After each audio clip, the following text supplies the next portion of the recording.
Bonjour à tous, aujourd'hui on va tester Mimo. Mimo qui est une application qui veut faire de vous un développeur. Donc pour ceux qui ne me connaissent pas, moi je suis SEO, donc je connais un petit peu le développement internet. Pas tout, donc je vais vous montrer les différents menus. C'est assez simple en fait. Ça ressemble beaucoup à Code Academy ou Khan Academy, pas Code Canyon, Code School. Donc voilà, en fait au début vous allez choisir ce que vous voulez faire. Est-ce que vous voulez construire enfin, créer une application iOS, faire un site, devenir hacker. Bon ça, vous n'allez pas devenir hacker avec une application, ou démarrer à apprendre à coder en fait. Donc là, comme vous pouvez voir, vous avez différents parcours, tracks. Tout est en anglais, hein. C'est pas traduit encore. Je sais pas si on va faire un jour. Et là, en fait, voilà, qu'est-ce que vous voulez faire? Est-ce que vous souhaitez faire un site, faire une app, devenir un hacker? Et suivant les chemins que vous allez parcourir, vous allez avoir différents cours. Donc, si vous ne voulez pas parcourir un chemin, là par exemple, devenir un hacker, Start Learning, en fait, là vous voyez, c'est les cours de sécurité, les fondamentaux de SQL, et après, c'est un vrai projet où vous allez hacker un site. Donc tout ce qui est gris, c'est ce que j'ai pas fait, tout ce qui est violet, c'est ce que j'ai commencé à faire, et là vous voyez où est-ce que j'en suis, avec 16 sur 16, il y a 16 projets. Si vous voulez pas passer par les chemins, ce que vous pouvez faire, c'est passer par les cours directement. Donc soit vous explorez comme ça, ou soit dans Learn, ici, là, hop, vous avez tout ce que vous pouvez faire en fait. Tac, vous pouvez rajouter, en fait ici vous allez juste bouger entre les deux premiers onglets, vous allez rajouter des applications. Donc là, comme vous pouvez le voir, j'ai pas du tout commencé tout ce qui est bleu. Donc le bleu, en fait, ça correspond au track construire une application, créer une application. Pourquoi? Tout simplement parce que je ne suis pas sur Mac et il faut, disons que c'est plus simple d'être sur Mac pour créer des applications Mac et iOS, puisque c'est iOS qui est visé par cette application Mimo. Donc on va prendre quelque chose d'assez simple en fait, qui est programming. Je vais vous montrer un cours. Donc là j'ai une version payante, juste pour être que vous soyez au fait.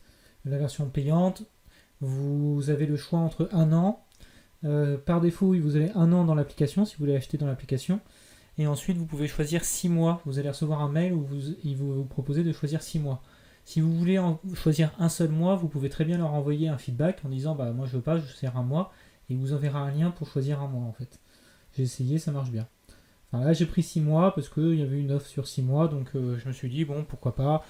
J'ai payé ça 40 $ environ, donc ça va, c'est assez honnête par rapport à ce qui peut se faire en ligne.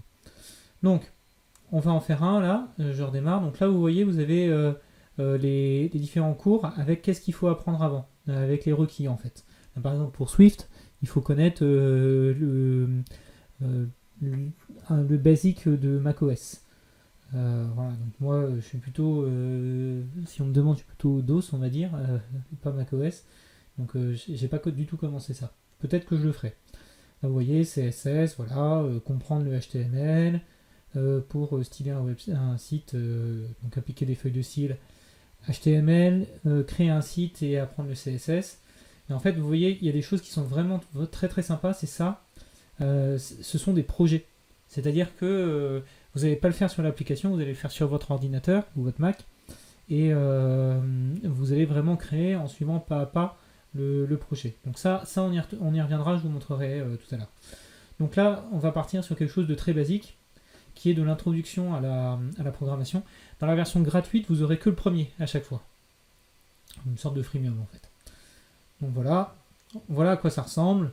En fait, ici, vous avez une indication, donc tout est en anglais, hein, pour ceux qui ne connaissent pas, apprenez l'anglais avant d'apprendre à coder, ça vous servira beaucoup plus. Mais ici, voilà, vous allez...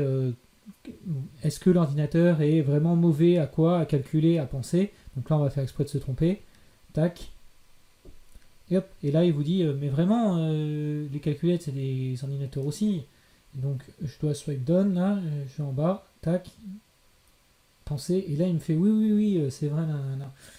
S'il y a un problème, vous pouvez très bien envoyer qu'il y a un problème ou que c'est trop difficile. Aujourd'hui, bon, je sais pas trop ce qu'ils vont en faire. J'ai déjà envoyé des problèmes. Hein, c'est pas, il y a quelques bugs encore aujourd'hui. Bon, après, c'est des bugs. Par exemple, c'est sur une fonte Google. Ils avaient mis du HTTP au lieu du HTTPS. Aujourd'hui, il vaut mieux privilégier le HTTPS. Voilà, c'est le genre d'amélioration que vous pouvez envoyer. Donc là, vous avez un cours vraiment avec des quiz en fait. Tac. Là, par exemple, ça c'est sympa. C'est allez-y, essayez d'ordonner la liste dans un ordre classique. Tac, tac, tac. Donc là, normalement, hop, voilà. Je résous. Bon, là, je suis allé assez vite. Est-ce que vous avez mis les bonnes tâches dans la boucle? Non, il faut prendre un panier avant de trouver les items. Tac. Qu'est-ce qui se passe? Alors là, je le fais très vite. Hop là, peut-être comme ça. Voilà, là j'ai tout en fait. Donc ça, c'est assez sympa pour vraiment démarrer le code. Ce que je vais vous montrer aussi, c'est je vais vous montrer un projet. Donc ça, c'est vraiment sympa. Moi, j'ai beaucoup aimé ça. Voilà, Project Time. Et là, en fait, il vous dit bon bah voilà, vous allez faire un blog. Voilà à quoi voilà, vous avez besoin d'un éditeur de texte et d'un navigateur internet. On vous recommande Atom.io, j'ai testé, c'est plutôt pas mal. Et voilà, donc ça c'est Atom. Voilà, bon eux ils sont sur Mac. Hein.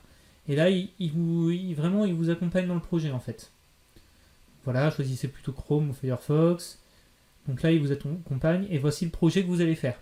Donc je l'ai fait, hein, ça ressemble vraiment à ça ce que vous allez faire. Donc si vous ne connaissez pas l'HTML et le CSS et que vous trouvez ça plutôt sympa, allez-y, hein, puisque c'est vraiment ce avec quoi vous allez vraiment travailler. Et puis vous pouvez l'améliorer après. En fait, il vous donne des pistes et après à vous, si vous n'aimez pas les couleurs, si vous n'aimez pas le texte, à vous, c'est à la guise de l'imaginaire. Donc vous pouvez très bien faire ce que vous voulez.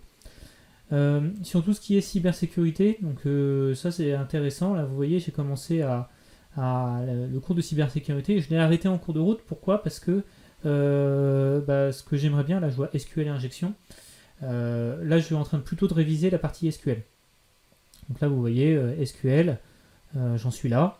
Même si je connais la plupart des choses, je préfère réviser au cas où il y ait des appuis ou des choses que je ne connaisse pas par rapport au SQL. Encore une fois, je ne suis pas développeur. Après, vous avez une sorte de gamification. Donc là, vous voyez, ça fait 6 jours que je l'utilise. Il vous dit tout ce que vous avez fait, il vous donne des petits badges. Par exemple là, vétéran, parce que j'ai fait 25 chapitres. Légende, c'est 100 chapitres. Voilà, après, hi-fi, vous avez fait votre record personnel 5 jours de suite. Donc ça, le record personnel, hop, vous pouvez le gérer ici. Qu'est-ce que vous pouvez faire? Alors, si je veux 20 minutes par jour, tac, hop. Voilà, est-ce que vous voulez une notification pour dire... Alors la notification, c'est le soir, il vous dit, bah vous êtes à 5 minutes de votre record personnel, allez-y, poussez quoi.